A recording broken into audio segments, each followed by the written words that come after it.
In the last video, we explained how the seat is interchangeable with all ZOOZ bikes, and that same concept applies to all the other parts across the ZOOZ platform.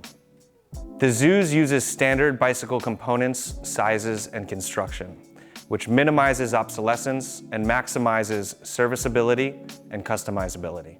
Almost every part on this bike is available either on our website or in the general marketplace. So whether you need to upgrade, repair, or customize your bike, you can easily do it with the parts available today. Almost every part on this bike and available on our store has been scrupulously thought out, tested, and in some cases, even improved upon through several generations. Regardless of which generation you have, you will be able to upgrade, maintain, and continue your bike's ability to ride long into the future.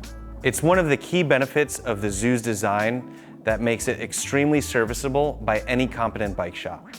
We achieve this by divorcing the drivetrain from the rest of the bike. In fact, most bike shops are happier to work on ZOOZ bikes for this specific reason compared to any other e-bike on the market.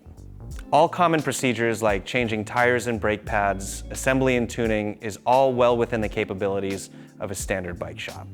If you're handy with a wrench or you're already totally in tune with how a bicycle works, you are going to find working on the ZOOZ very, very easy and even fun.